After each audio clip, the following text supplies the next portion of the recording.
ओम शांति 25/1/94।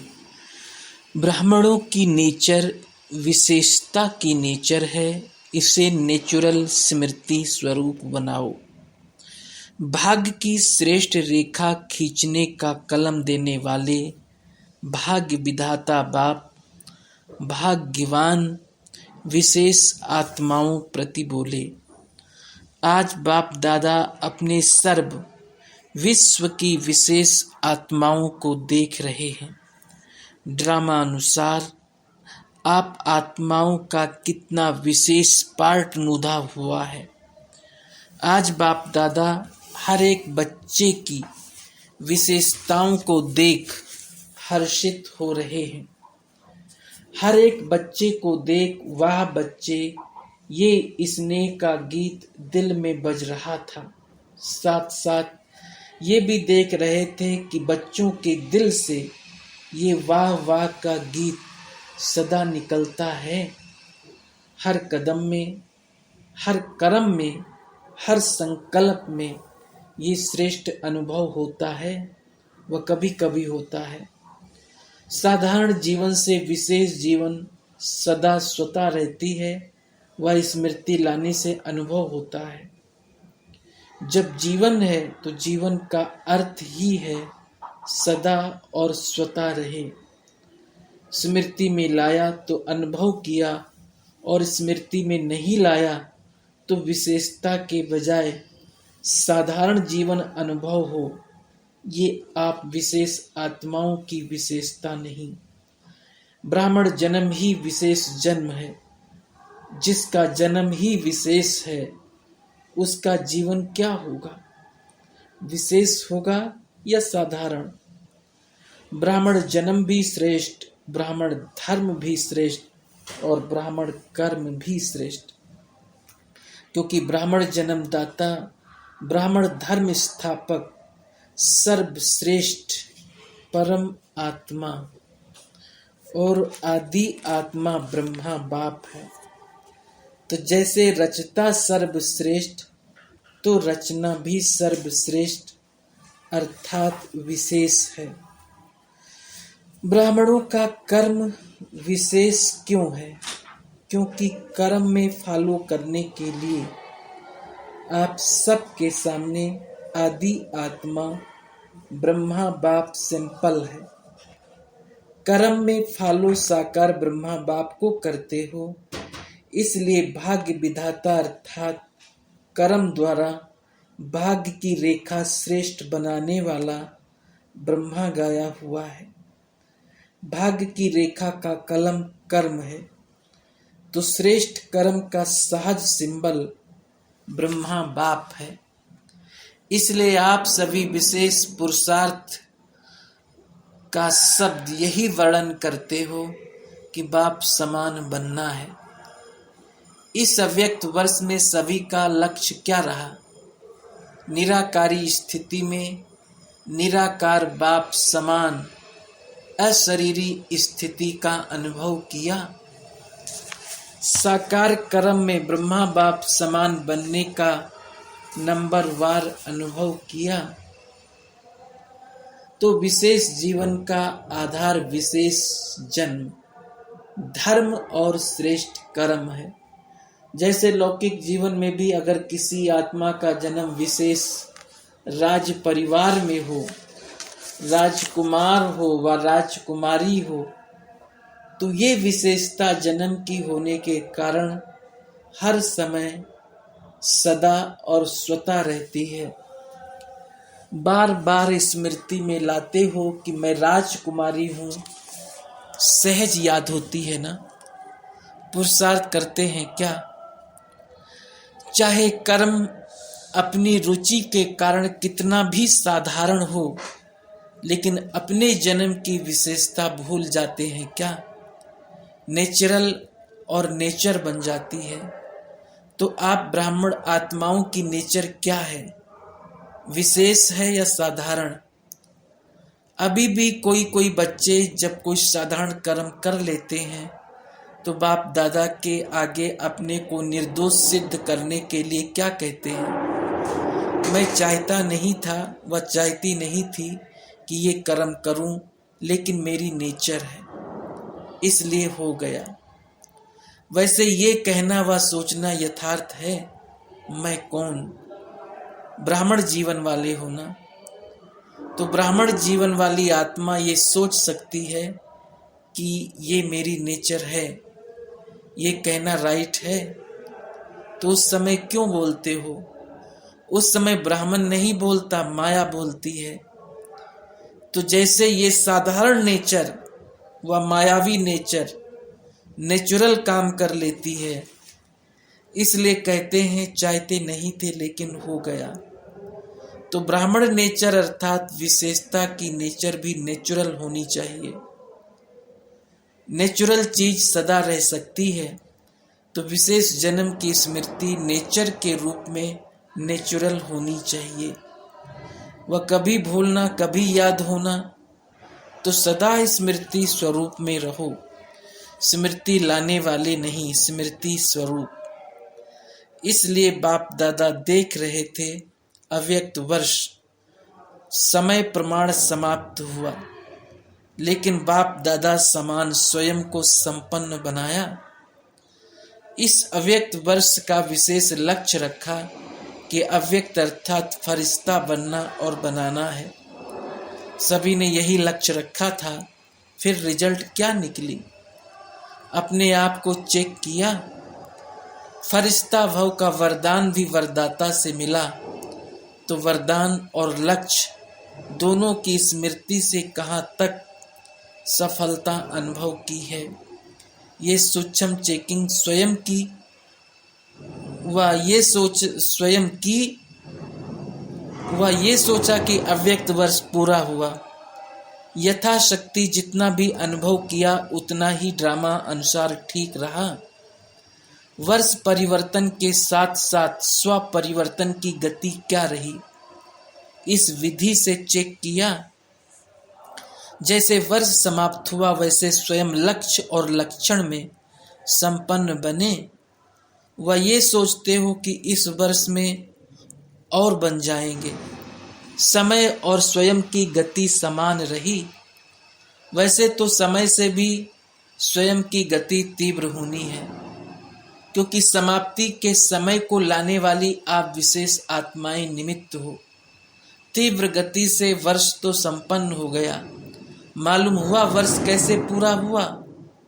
तो चेक करो, मुझ विशेष आत्मा की परिवर्तन की गति तीव्र रही, वह कभी तीव्र कभी मध्यम। फरिश्ता अर्थात जिसका पुराने संस्कार और संसार से रिश्ता नहीं। तो चेक करो, पुराने संसार की कोई भी आकर्षण, चाहे संबंध रूप में, चाहे अपने देह की तरफ आकर्षण व किसी देहधारी व्यक्ति के तरफ आकर्षण, कोई वस्तु के तरफ आकर्षण कितने % में रही। ऐसे ही पुराने संस्कार की आकर्षण, चाहे संकल्प रूप में, वृत्ति के रूप में, वाणी के रूप में, संबंध संपर्क अर्थात कर्म के रूप में कितनी % रही। फरिश्ता अर्थात डबल लाइट, तो निजी लाइट स्वरूप स्मृति स्वरूप में कहाँ तक रहा। साथ साथ लाइट अर्थात हल्कापन, स्व के परिवर्तन के पुरुषार्थ में कहाँ तक लाइट अर्थात हल्के रहे। मन अर्थात संकल्प शक्ति में व्यर्थ को समर्थ में परिवर्तन करने में, चाहे व्यर्थ के बोझ को हल्का करने में कहाँ तक सफल रहे। इसी प्रकार व्यर्थ समय, व्यर्थ संग, व्यर्थ वातावरण, इस सब में कहाँ तक परिवर्तन करने में हल्के रहे।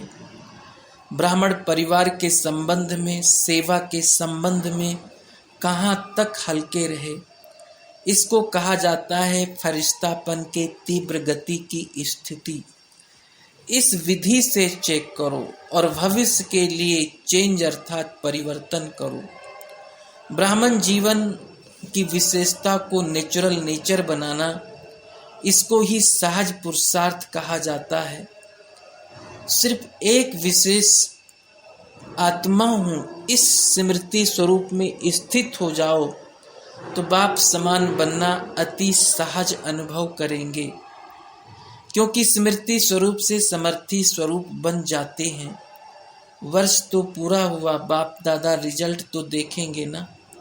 तो रिजल्ट में यथाशक्ति मेजॉरिटी हैं और सदा शक्तिशाली यथाशक्ति के मेजॉरिटी में माइनॉरिटी हैं। स्मृति स्वरूप स्मृति दिवस भी बहुत स्नेह से मनाया। अब विशेष जैसे स्नेह से मनाया वैसे स्नेह का सबूत बाप समान स्मृति स्वरूप बनना ही है। सुना रिजल्ट। आगे क्या करना है? यथाशक्ति या सदा शक्ति स्वरूप। तो देखेंगे इस वर्ष में मेजॉरिटी सदा शक्तिशाली का सबूत कहाँ तक देते हैं।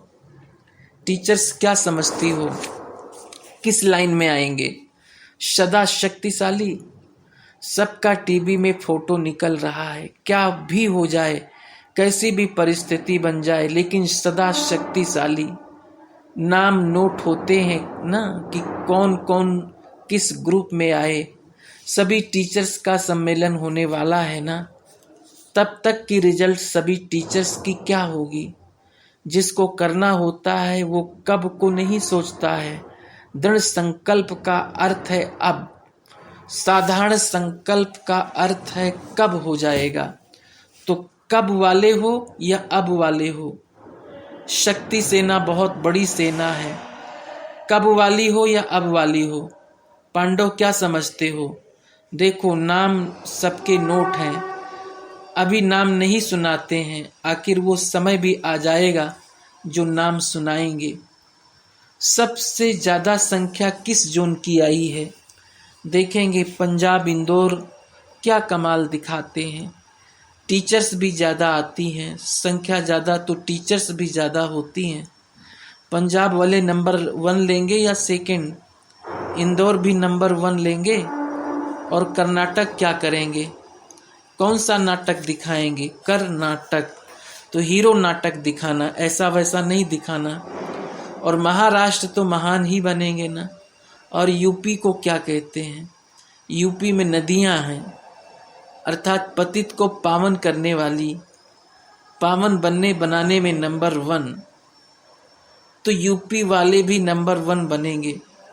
इस समय कोई भी नंबर 2 नहीं कहेंगे। राजस्थान तो है ही लकी, जो राजस्थान में ही चरित्र भूमि है, हेड क्वार्टर राजस्थान में है।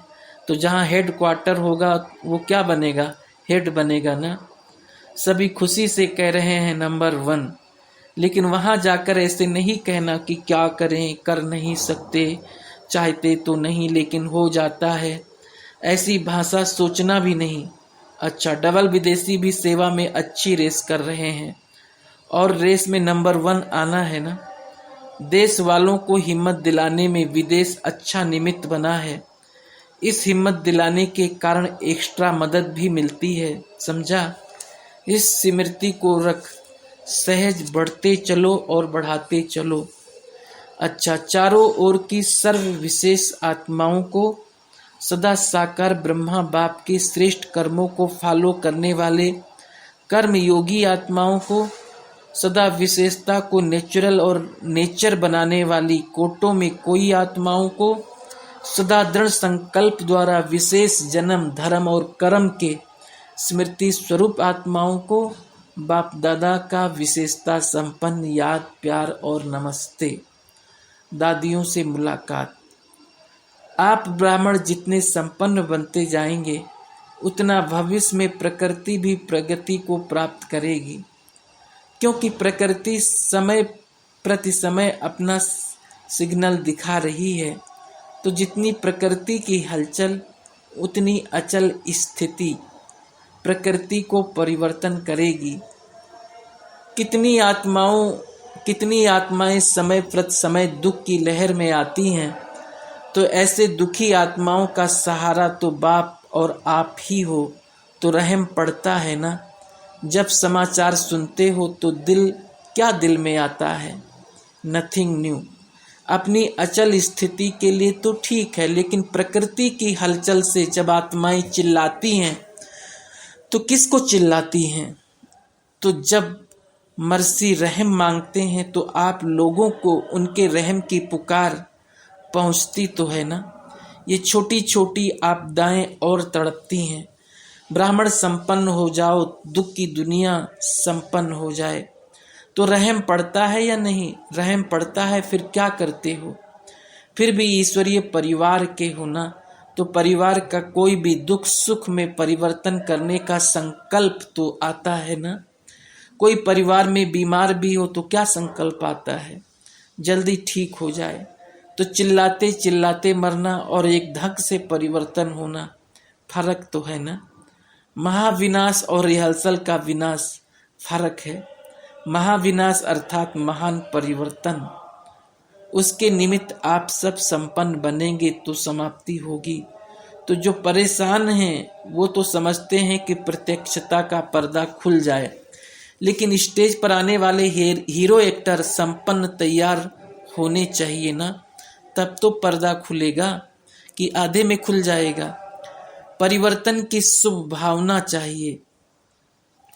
शुभ भावना को तीव्र करना अर्थात अपने को तीव्र गति से संपन्न बनाना। आप भी कभी कैसे होते हो, तो प्रकृति भी कभी बहुत तीव्र गति से कार्य करती, कभी ठंडी हो जाती। तो अभी क्या करना है? रहम की भावना इमर्ज करो, चाहे स्वप्रत चाहे सर्व आत्माओं के प्रति। जहाँ रहम होगा वहाँ तेरा मेरा की हलचल नहीं होगी। पूज्य स्वरूप मर्सीफुल का धारण करो, ठीक है ना। अभी ये लहर फैलाओ, हर संकल्प में मर्सीफुल। संकल्प में भी होंगे तो वाणी और कर्म स्वतः हो जाएंगे। सब चिल्लाते भी क्या है? Mercy mercy. अच्छा,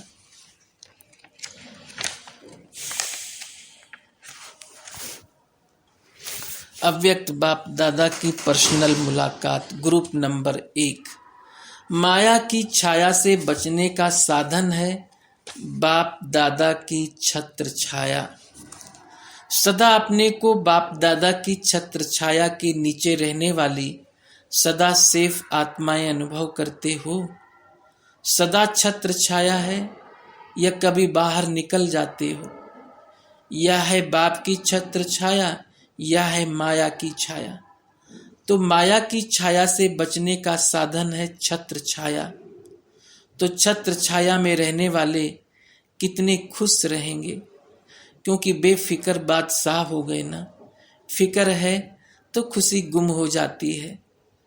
कभी भी देखो खुशी गुम होती है तो कारण क्या होता है?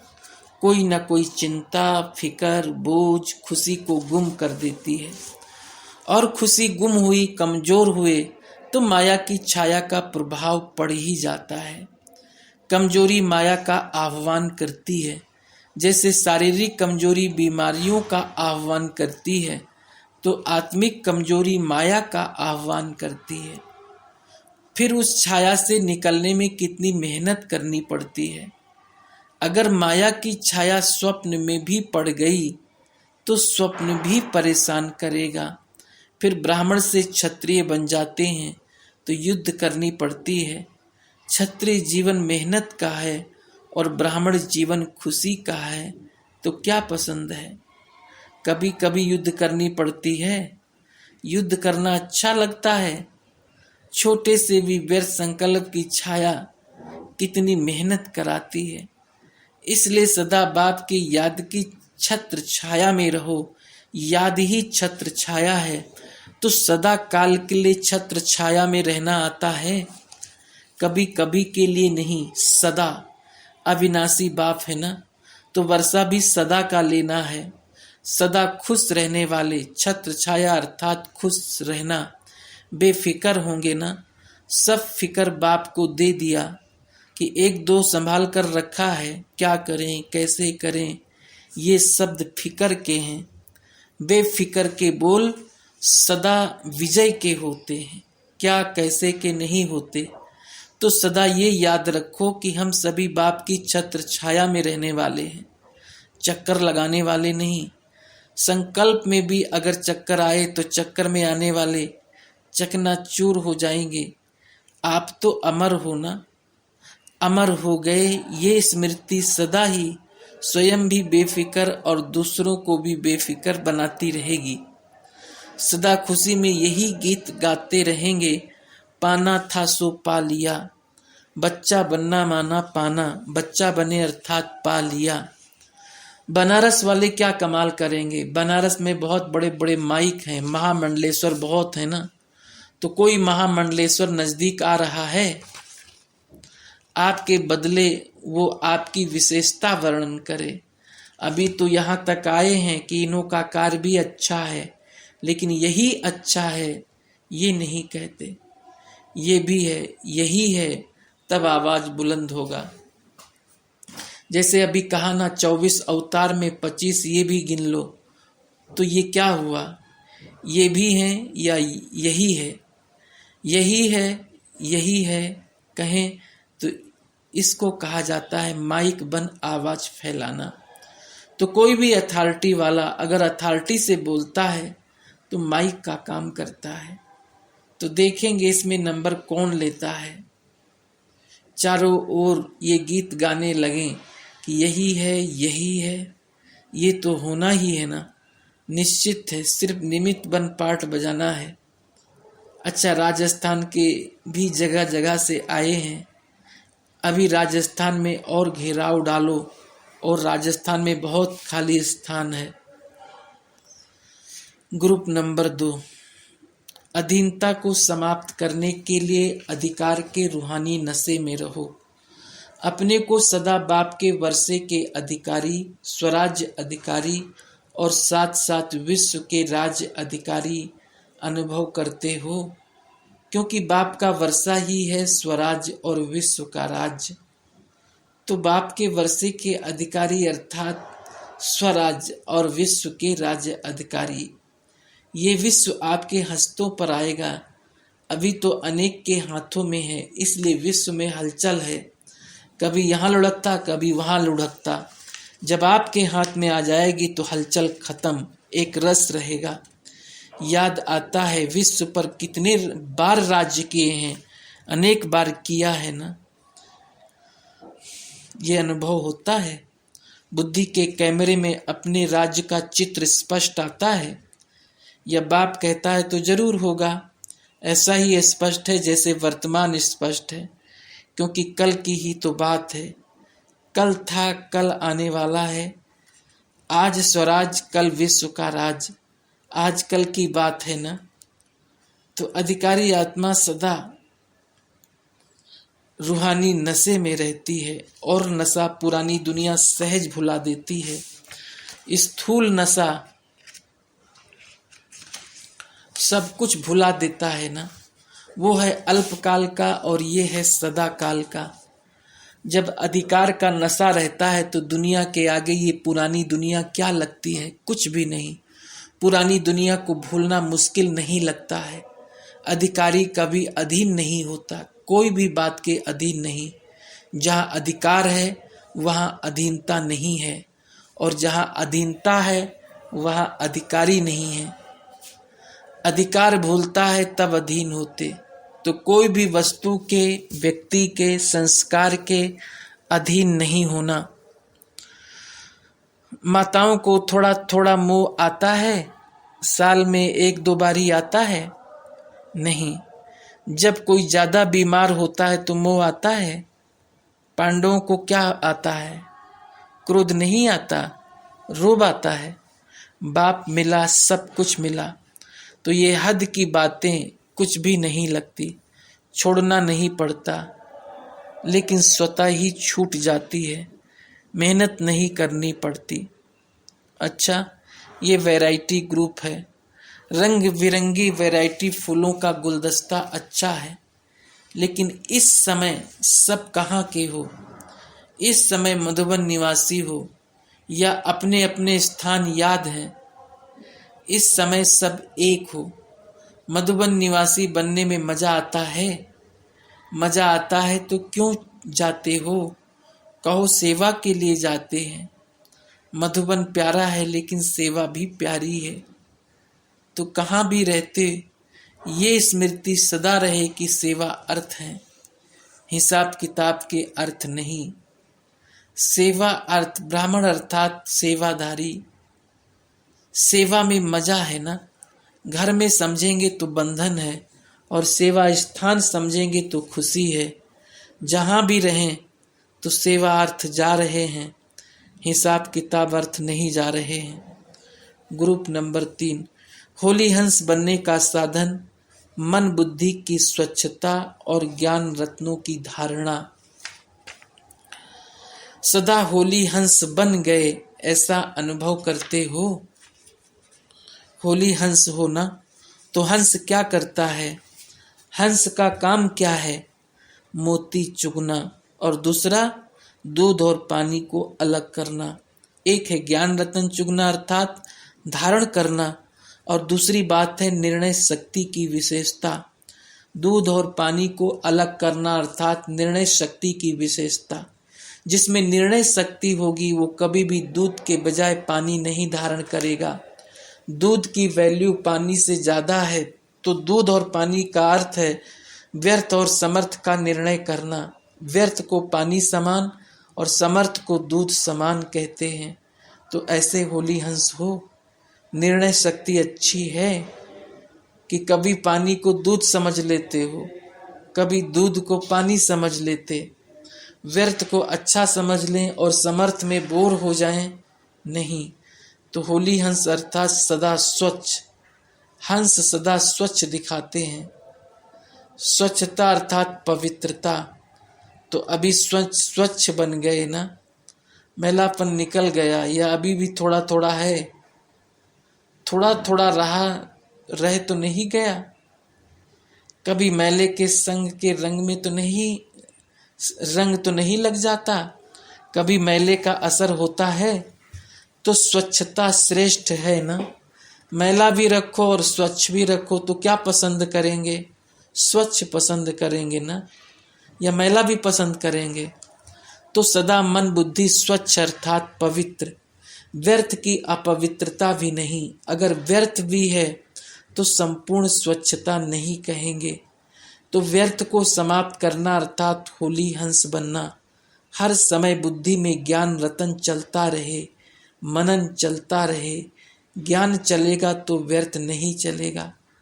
इसको कहा जाता है रतन चुगना। व्यर्थ है पत्थर, कभी भी अगर व्यर्थ आता है तो दुख की लहर आती है। परेशान तो होते हो ना कि ये क्यों आया। तो पत्थर दुख देता है और रतन खुशी देता है। अगर किसी के हाथ में रतन आ जाए तो परेशान होगा या खुश होगा? खुश होगा ना। अगर कोई पत्थर फेंक दे तो दुख होगा। तो बुद्धि द्वारा पत्थर ग्रहण नहीं करना, सदा ज्ञान रतन ग्रहण करना। एक एक रतन की अनगिनत वैल्यू है। आपके पास कितने रतन हैं? अनगिनत है ना। रत्नों से भरपूर हैं, खाली तो नहीं है। कभी भी बुद्धि को खाली नहीं रखो। कोई ना कोई होमवर्क अपने आप को देते रहो। बुद्धि को होमवर्क में बिजी रखो। रोज बाप होमवर्क देता है ना। ये विशेषताएं, वरदान, विशेष धारणाएं क्या है? ये होमवर्क है। होमवर्क करते हो या क्लास में सुना फिर खत्म? होमवर्क किस लिए मिलता है? बिजी रहने के लिए। तो माताएं होमवर्क करती हैं। गार्डली स्टूडेंट हो ना, कि घर में जाती हो तो अपने को माता समझती हो। स्टूडेंट का काम क्या होता है? स्टडी। कितना सहज करके देते हैं। तो किसमें बिजी रहते हो? पांडव बिजी रहते हो। बिजी रहना अर्थात सेफ रहना। और कितना सहज होमवर्क है। जो सुना है वो करना है बस। कितनी खुशी है कि होमवर्क देने वाला कौन और कहाँ से आते हैं, कितना दूर से आते हैं। ऊंच से ऊंच भगवान शिक्षक बनकर के आते हैं। कितने नशे की बात है। सारे कल्प में ऐसा शिक्षक नहीं मिलेगा। तो होमवर्क अच्छी तरह से करना चाहिए ना। अच्छा, ग्रुप नंबर 4, कुसंग और व्यर्थ संग से बचने के लिए सदा ईश्वरीय संग में रहो। सभी अपने को ज्ञान बल और योग बल दोनों में सदा आगे बढ़ने का अनुभव करते हो। दुनिया में अनेक प्रकार के बल हैं। साइंस का भी बल है, राज्य का भी बल है, भक्ति का भी बल है, लेकिन आप में क्या बल है? ज्ञान बल और योग बल, ये सबसे श्रेष्ठ बल हैं। तो योग बल में जो बल होता है, शक्ति होती है, वो किस लिए होती है? विजय प्राप्त करने के लिए। जैसे साइंस का बल है तो साइंस का बल अंधकार के ऊपर विजय प्राप्त कर रोशनी कर देता है। ऐसे योग बल सदा के लिए माया पर विजयी बनाता है। तो माया जीत बनने का बल है कि कभी हार होती कभी जीत। सदा के विजयी, कभी कभी के विजयी को विजयी नहीं कहा जाएगा, क्योंकि बाप द्वारा ये ज्ञान बल और योग बल इतना श्रेष्ठ मिला है, जो माया की शक्ति उसके आगे कुछ नहीं है। तो योग बल बड़ा है या माया कभी कभी खेल करने आती है? माया जीत आत्माएं कभी भी स्वप्न में भी हार नहीं खा सकती। स्वप्न में भी कमजोरी नहीं आ सकती। स्वप्न भी शक्तिशाली ऐसे बहादुर हो या कभी कभी छुट्टी दे रखी है, सदा के विजयी हैं। आपके मस्तक पर विजय का तिलक लगा हुआ है। नशा है ना कि विजय हमारा जन्म सिद्ध अधिकार है। तो जन्म सिद्ध अधिकार कभी खो नहीं सकते। सदा ये स्मृति में रहे कि विजयी हैं और सदा विजयी रहेंगे। या सोचते हो पता नहीं रहेंगे या नहीं रहेंगे?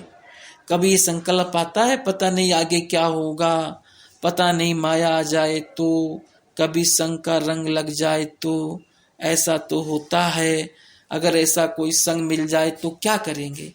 उसको भी कुसंग से सत के संग में लाएंगे, क्योंकि जब तक फाइनल रिजल्ट निकले तब तक पेपर तो आएगा ना। पेपर का काम है आना और आपका काम है पास विद ऑनर बनना। कैसा भी खराब संग हो, लेकिन आपका श्रेष्ठ संग उसके आगे कितना गुना शक्तिशाली है। ईश्वरीय संग के आगे और सब संग कुछ भी नहीं, सब कमजोर हैं। खुद कमजोर बनते हैं तब उल्टे संग का वार होता है। तो माया जीत अर्थात सिवाय एक बाप के और किसी भी संग के रंग से प्रभावित होने वाले नहीं। इसलिए सत्संग गाया जाता है। सत्संग की महिमा देखो कितनी है। आप तो सत्संग अर्थात सत बाप के संग में रहने वाले हो, ऐसे हो ना। एक बाप का संग है सत्संग, दूसरे सब हैं कुसंग या व्यर्थ संग। कोई कुसंग से बच जाते हैं लेकिन व्यर्थ संग से प्रभावित हो जाते हैं, क्योंकि व्यर्थ बातें रमणीक होती है। जैसे आजकल कथाएं कितनी रमणीक सुनाते हैं, तो व्यर्थ बातें, व्यर्थ संग बाहर से आकर्षित करने वाला है। इसलिए बाप की शिक्षा है, ना व्यर्थ सुनो, ना व्यर्थ बोलो, ना व्यर्थ करो, ना व्यर्थ देखो, ना व्यर्थ सोचो। बुरे की बात तो ही खत्म हो गई, लेकिन व्यर्थ में कभी कभी फंस जाते हैं। बाहर का सो बहुत अच्छा होता है। तो सदा की विजयी आत्माएं, माया जीत जगत जीत, शक्तियां व पांडव ऐसे माया जीत हो, क्योंकि माया भी नए नए रूप से आती है, पुराने रूप से नहीं आती। पुराने को तो जान गए हो ना, तो नए नए रूपों से आएगी। इसमें निर्णय करने की शक्ति चाहिए कि ये माया है, ये परमात्म ज्ञान है। तो कितने टाइम में परख सकते हो? या थोड़ा चक्कर खाकर पीछे परखेंगे? अगर थोड़ा भी चक्कर में आ गए तो समय व्यर्थ चला जाएगा और नंबर पीछे हो जाएगा। फिर मेहनत करके आगे बढ़ सकते हो, लेकिन फिर भी दाग तो लग गया ना। कितना भी मिटाओ, लेकिन मिटाने का भी मालूम पड़ता है। इसलिए सदा के विजयी बनो, अधिकार है ना। तो अधिकार कोई भी छोड़ता नहीं। सभी को विशेष ये खुशी रहती है कि बाप मिला, सब कुछ मिला, मिला है या मिलना है। अगर कोई आकर के आपको कहे कि नहीं और भी कुछ रहा हुआ है, आओ हम आपको दें, तो टेस्ट करेंगे ना। थोड़ी टेस्ट करने में हर्जा है क्या? एक बल एक भरोसा कि थोड़ा थोड़ा दूसरा भी है, और बहुत अच्छी अच्छी बातें सुनाएं तो सुनेंगे, सुन करके उसको बदलने की कोशिश करेंगे। क्या करेंगे? सुनना भी नहीं है, सुना तो चक्कर में आ जाएंगे। जो सुनना था वो सुन लिया, इसलिए कहते हैं जो पाना था, जो सुनना था, जो करना था वो कर लिया। इतना भरपूर रहो, जरा भी खालीपन होगा तो और कुछ भर जाएगा। भरपूर में और कुछ भर नहीं सकता, तो और कोई के भी संग के चक्कर में आने वाले नहीं। ऐसे पक्के रहने में ही मज़ा है। अगर कच्चे रहेंगे तो कभी कोई यहाँ से आएगा, कोई वहाँ से आएगा। पक्के को कोई कुछ कर नहीं सकता, न प्रकृति हिला सकती, न माया हिला सकती, न किसी का संग हिला सकता।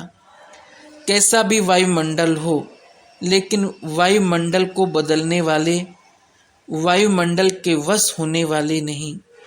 इतनी हिम्मत है तो जहाँ हिम्मत है वहाँ बाप की पदम गुना मदद है ही।